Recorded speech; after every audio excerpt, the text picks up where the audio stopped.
I'm Jarno Cordia. I'm a wingsuit base jumper skydiver from the Netherlands, and at the moment I'm here in beautiful Jordan, and we're shooting a commercial with wingsuit base jumping in it. Sadly, I won't be able to show you all the stuff we're shooting here until another month or two, but in the meantime, the stuff that I can show is actually some of the cool flying that we've been doing at Indoor Wingsuit in Sweden. Sweden, Stockholm has the very first inclined wind tunnel in the world, and I'm one of the coaches there, organizing camps for anybody that wants to learn how to fly a wingsuit indoors. Here's a bit of a compilation on some of the stuff that we've been doing the last few months. Check it out.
If you're keen to check out indoor wingsuit flying and you want to give it a go yourself, contact me through Facebook, email, or whatever digital means, and sign up for one of the camps. Doing a camp every single month, and no matter what your experience is, complete beginner, experienced wingsuiter, anybody can be taught, and experienced wingsuiters can of course learn a lot of advanced techniques, transitions, especially for the acrobatic competition jumpers. The tunnel is an extremely good learning tool.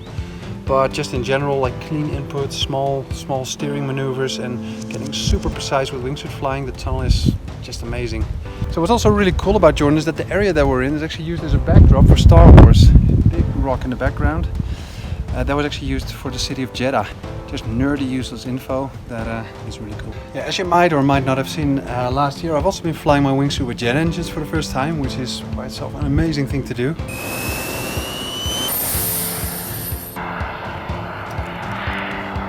We've got a lot more stuff planned with the jet engines as well.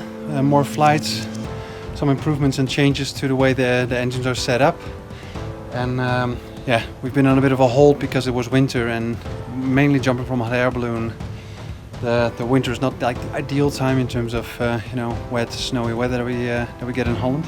As we're starting to do flights with the wingsuit jet again in coming spring, summer, there's also a new rig coming with support from UPT Vector, custom designed for the actual wingsuit jet setup.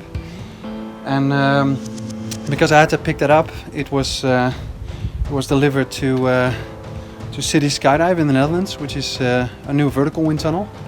It's quite a unique tunnel in the way it's set up. It's got actually two flying tubes right next to each other, so they can work double the amount of customers, or in terms of like artistic acrobatic style flying, they can actually have two people or two teams at the same time doing stuff in the two tunnels next to each other. As I figured some people might find it interesting, I also shot like a short 30-second video at the tunnel, so check it out.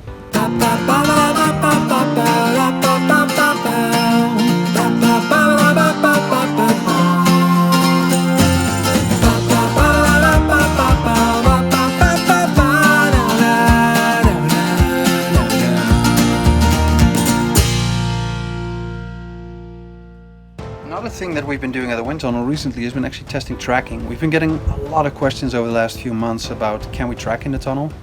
At the moment the tunnel is not able to actually switch angles yet, which means that it allows for different sizes of suits and especially bigger suits as well, because we can do flatter angles close to like glide of 3. At the moment the glide is locked at about 1.6, which makes it ideal for just practicing acrobatics and back flying and just general flying in terms of like the inputs. It doesn't matter if you're flying 100% or 50% power, the actual inputs that you use are the same. So there the tunnel is a great learning tool regardless. But in the sport, with the addition of like recent one-piece tracksuits that are getting more and more performance, we thought it would be a good thing to invite Antoine, RG Base is his company, and invite him to the tunnel to actually try and see if we can actually track in the tunnel. And yeah, much to our joy, we actually managed to track.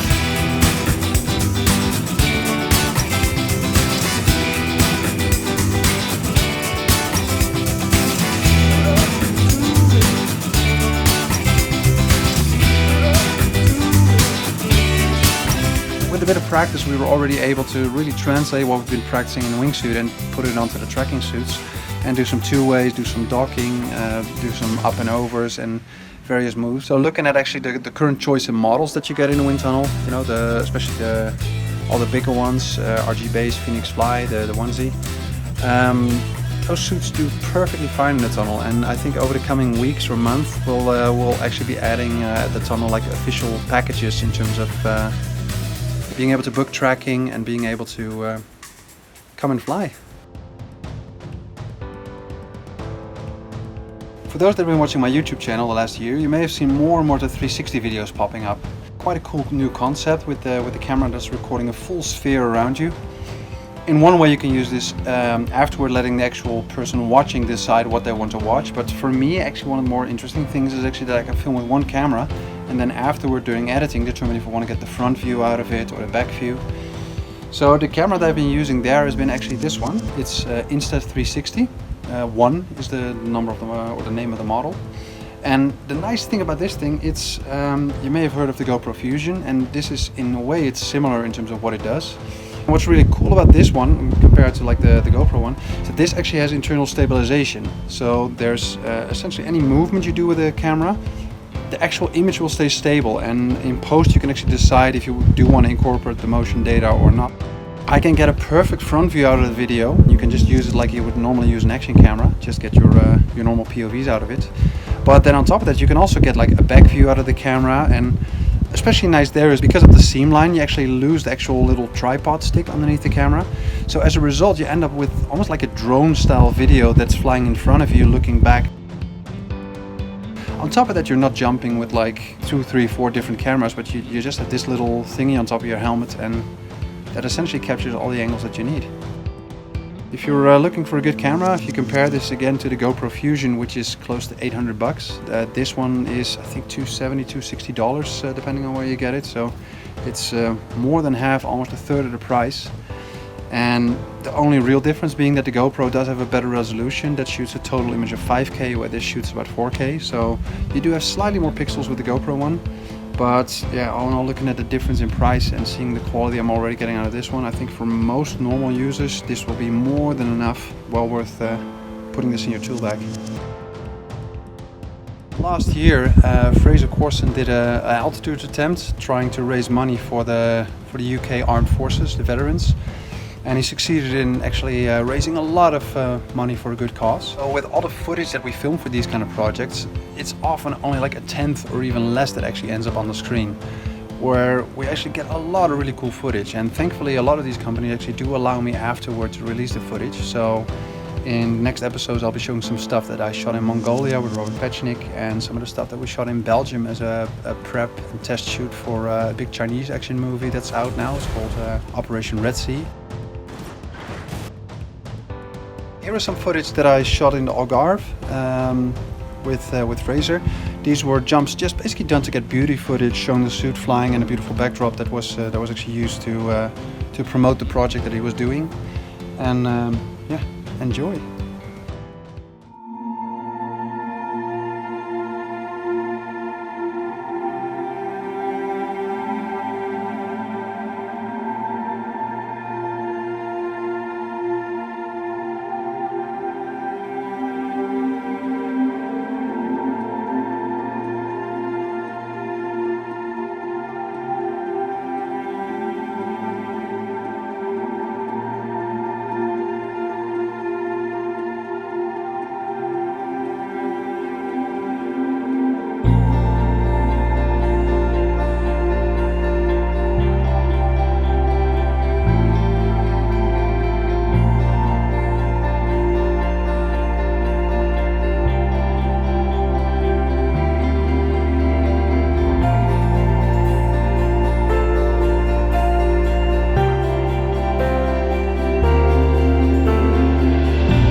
So thank you for watching. I hope you enjoyed this first new style video. I'll try to do more videos like these in the near future, and also giving a bit more like tips, hints, tricks on actual flying, how to get into wingsuit flying for those interested, and a lot more. If you haven't already, also check out the Fly Like Brick flight manuals. You can click them like here or on top of my face. If you have any questions, put them in the comments below, and yeah, if you like what I'm doing, click the like and subscribe button on the video, and I'll see you next time with a new video. Cheerio.